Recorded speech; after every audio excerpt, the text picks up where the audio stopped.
your biggest influence in comedy? Who did you look up to?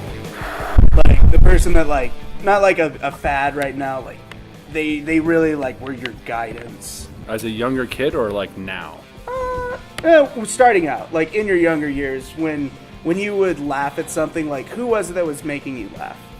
I remember, believe it or not, like I know like Daniel Tosh has his show now, like Tosh.0, and it's kind of raunchy. But Kinda. Well, okay. They did one family-friendly episode, which is actually pretty funny. Great episode. That was a great episode. He's been doing stand-up like since before the millennium. Like a lot of people know he really is a talented stand-up comedian, and he had a half-hour special. I think it debuted in like 2003 on Comedy Central, and I just remember like some comedians do it for other people more than others, and like you might catch a funny joke here and there for someone, but overall you might like, okay, let's move on from this. But every joke he was doing in that half hour special, like I was like crying, like laughing so hard. And like talking about how his imaginary friend would play with the kid across the street because he didn't think it was cool enough to hang out with him. And like every joke was just so genius, so witty, so funny, and it just made me like, wow, like that's obviously he's talented. And like I remember thinking, wow, that'd be really awesome to be able to be able to command a room and have just laughter and jokes coming out left and right. He's funny. I love his show. I like binged So it on Hulu for a while. Oh, he's great. This He's is made so with fun. sugar. I just read the label on it. I was wondering why it tasted different. Where's my high fructose corn cancer? Where's that label? Oh, Made it's with right high there. fructose corn cancer. Surgeon General's warning: high fructose corn syrup most likely causes obesity and cancer. And it's at the bottom of the bottle after you finish. Yeah. Oh well, It's a label shouldn't facing done up. that. Oh, there's a mouse. You have to hold it to black light too. What if it glowed white? Like, what do you do? And that's it. It's like I can't not. Pretty sure drink you got to it. finish because Yeah. superpowers or something. Yeah, absolutely. Give me superpowers. Every comic book I've ever read tells me that I need to finish that drink. Yep. Drinking a radioactive isotope will give you superpowers, kids. Yep. You see that ooze? Roll around in it, kids. Yep. Get some Teenage Mutant Ninja Turtle buddies. What about you, TJ? What was your influence? When I was a kid, I was super, super into just slapstick, overreacting physical comedy. And I don't know if there was anyone better doing it at the time, or maybe now ever, in my opinion. But when I was second grade, I want to say, I went and saw How the Grinch Stole Christmas with Jim Carrey in it. And it was kind of how Christian was with his Daniel Tosh thing. I was just on the ground as a young kid. Everything he said just floored me. I was just laughing so hard. Even the things he didn't say, just his little big overreaction things, falling on the ground and just rolling around. It just destroyed me. And then once I got into about high school, I think it was my freshman or sophomore year, I watched Anchorman for the first time. And it wasn't so much the stuff, it's Will Ferrell. It wasn't so much the stuff he said, but how 150% he is just committed to what he's doing. And it's gotten to the point now that the funniest thing to me is you being committed to a joke. And so if you're going to do it, don't kind of half-heart it kind of thing, but whenever Will Ferrell just goes into a character and just is like, I have an urgent announcement to make. Cannonball! And just kind of jumps in, and he's just 110% the character. Well, that's why you do that every day. Every single day, every time I wake up. Walk in the door. From my bed to the floor. Every day I bruise my tailbone. Yeah, I can. Whenever I hear you on stage, like I hear the Will Ferrell intonation. Oh yeah. Will Ferrell's interesting though, because he is funny. Like I think he's a funny person, but his comedy stems from literally saying what's happening in front of him. Yeah. Like just being so straightforward with it. Like in Step Brothers when he's burying John C. Reilly. Yeah. It's the funniest line in the movie. Knocks him out, throws him in the face, like, Brandon, what are you doing? Burying you. And he throws some more dirt on it. It's so funny.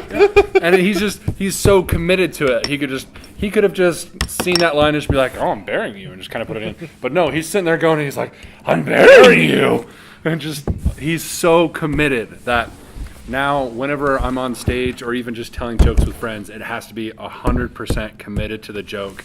My wife can attest to it because sometimes I'll fake pass out in the house and I full on hit the floor, pass out, because if I just did a little and then caught myself, no one's gonna laugh. That's a really big fall for you because you're like 6 what? I change altitudes. It's so bad. I'm 6'8", and so it's a long fall. I have time to think about it, and if I reach out right now, I could still save myself. Yeah. Still save myself, and white flash of lights. Yeah, exactly. And there's always that half second right before I hit where there's like, well, TJ, was it worth it today? And I always say, yes. It's funny you say that because I remember learning as going through comedy, like, it's so really just, I mean, life lesson, but like anything in life. But if comedy 100%, like if you commit to it, even if no one else around you knows that you're committing to 100%, at least you feel like great absolutely. about it. And it's awesome to see. I do it with my wife too. Like I'll do jokes that I love. These jokes are just for me.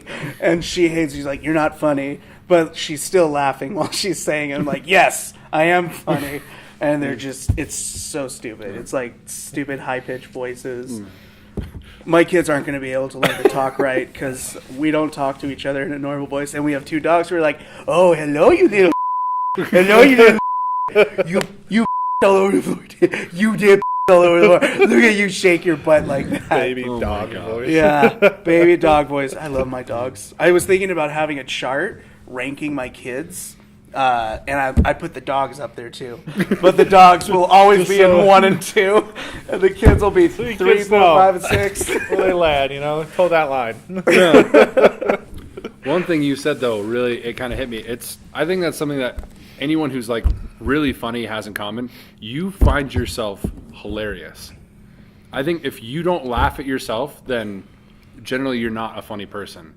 Like I tell myself jokes even throughout the day. Sometimes I'll even be by myself and I'll do a stupid pun and just laugh. Do you ever riff in the shower sometimes? Yeah. Like everyone sings in the shower, but sometimes I riff comedy ideas and they're the most terrible ideas ever. Like it would never work on a stage, but me naked in a shower in a reverberating room, it's totally funny. Yeah. That could translate to a stage, right? If you get a porcelain tub and shower curtains around and just start talking. Yeah. You can make that whole scene. You don't even need it. You can just scene work that.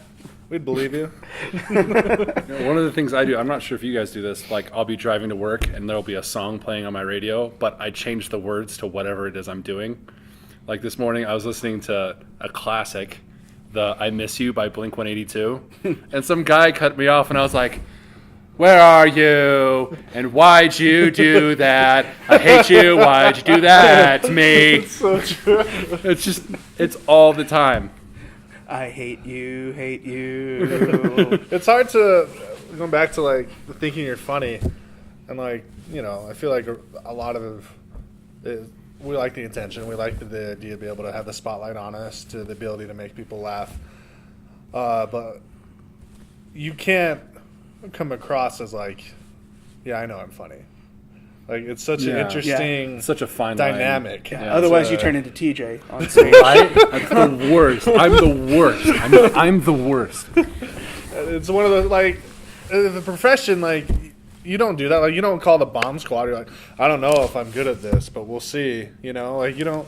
It's one of the few professions where like you can't come across or activities like, oh yeah, I know I'm good at this, because it just almost people like don't want to root for you if you think that you. Yeah, if you I don't know. brag about it. It's kind of a fine line because like once you find your voice, there are people that have that intonation that they do talk like they're better than you. Like Daniel Tosh is absolutely one. He's just one of the kings of that. Such a to everyone. But it's funny, and you let him get away because like the stuff he's saying makes sense, it's true, but because of the sarcastic way that he says it at you, it's funny. But then at the same time, you look at other people like Mike Birbiglia, who's telling these stories and everything. But like, if he tried to do that tone, like it wouldn't be Mike anymore. It would be like this guy who's just kind of being a jerk in a situation. He's angry. Yeah. This is an angry, balding man. Why am I watching this? You see that diversity a lot. I see it a lot in like talk shows because guys like Jimmy Kimmel come off with a very condescending kind of like, oh, Very it's funny dry because as what well. you said was really stupid. And then there's guys like Jimmy Fallon or James Corden that are just like, oh, you're the greatest, you're so funny, we're going to make everyone laugh at you kind of thing. Yeah. Stephen Colbert. I miss the Jon Stewart Stephen Colbert combination. I miss watching Daily Show rolling into the Colbert Report so much because they were so much fun to watch. Just with the way they talk, so different. I mean, it's just their different voices, but it was so entertaining. Yeah, and Colbert has that domineering, and you wouldn't think. I know a lot. I'm faking being a Republican conservative, but I'm talking in terms that make sense. Yeah. And if I had a nickel for every time Jon Stewart does this little face where he's like, well, I guess I could say that. I don't know if you want me to do that. Oh, okay. Yeah, okay. Just like... he did an interview with the media. Oh, no, it wasn't me. I think he was on the Colbert Report, where he was talking directly to the camera, and he addressed the media for a little while. But he talked to the media like they were... like a little kid. Yeah, or like they just were in a bad breakup. He was like, "Oh, that's what I was listen, media, I know Trump broke up with you, but you're gonna be okay. You're gonna find yourself in this. You know, pick up a new hobby. You can do anything you want. You know, maybe try doing your job like journalism." And he really so poked funny. him. He has that switch. It's the same thing with like John Oliver, I think, has, where he could be that super lighthearted, funny, and then he just flips it, and it's super like, wow, did I just kind of feel something? Yeah. That drum riff In was here. Yeah. That's where you felt it. Yeah. Guys like Bo Burnham do that too a lot, where it's super lighthearted, and then it's like, wow, you just kind of hit me in the feels a little bit. Bo Burnham's hit and miss for me. Yeah. Sometimes I'll think his stuff is hilarious. Other times I'll just be amazed at the sounds that he does with the music. And other times I'm like, I didn't think that was funny. Whatever. I have that too. But I mean that's his show. His show takes you on this crazy thing, and sometimes people just love the whole thing. But I'm like, I like these pieces. Yeah. But he's still good. He has that humor that I think Jeff Sprogge has, where he's genuinely... Whatever, guys. Yeah, he's so upset that the I don't wanna audience play that finds him game. funny. He's so mad that he's funny. He's just like, whatever, laugh at it. You guys have really dumb sense of humor. You know, what are you doing? And then you laugh more because it's just so good. Except Jeff loves that the Oh, yeah. audience Oh, laughs Jeff at him. loves it. But yeah. My name is Vincenzo. Embonicio. Francisco. I got 2 voices that I do. That's it. That's my whole... This is my toolbox, but there's only 2 people in it. So funny. Yeah, I love that he's so open about it too. He's like, Yeah. we can do a character game, I suppose. I'll do go to- one of the 2 characters I guess. For me, Jim Carrey was one of my big influences too. But what started setting it off with me, and I really didn't... My parents exposed me to some weird movies when I was younger. I'm the firstborn, so I mean, they totally screwed up on me in a lot of different ways. It happens. It happens. Who I mean, doesn't? I got away with watching a lot of movies because my parents still had their R-rated movies. And by the time my other siblings came around, they had already sifted out those R-rated movies and got never rid of owned them this. because We I never asked owned this. way too many questions about James Bond.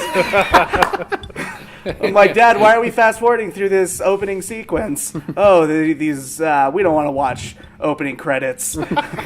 What? Is that a lady dancing? Yeah, they're dancing. It's just one of the things they do. Are they naked? Yeah, they're naked. Yeah, don't worry about it. It's fine. I watched the movie Aladdin, and I love Genie so much. Oh, yeah. But I had no idea who Robin Williams was at the time.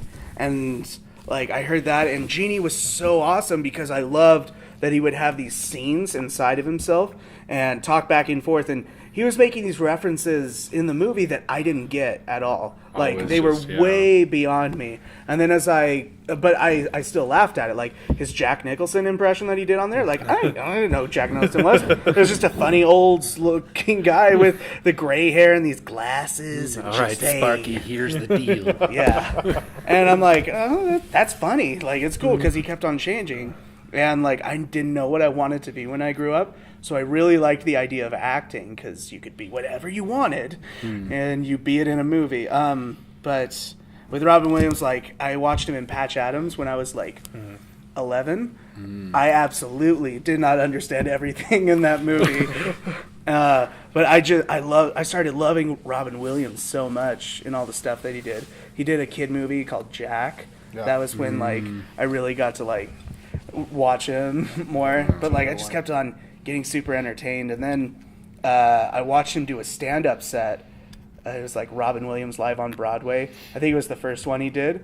So much swearing. Oh my gosh. Yeah, he just so left much and swearing. right. Oh, goodness. I think I was 14, and I'm like, I've never heard the F-bomb. And it was a DVD. I found the DVD at Walmart. I bought it, didn't tell my parents, watched it on the DVD player when they weren't there. And on the DVD, there's this expletive, or this exclamation point. And if you select it, it takes every curse word in the movie and strings it together. And it is like 6 minutes of every swear word that he says in his set just strung together. But I remember watching, I was dying. And then I found this thing in high school, speech and debate, like humorous interpretation, where you do like this 10-minute inner monologue changing between all these different characters. And I'm like, this is what Robin Williams does. I love this. And so... And just like, I was like, I want to be Robin Williams so bad. He's my screensaver on my phone.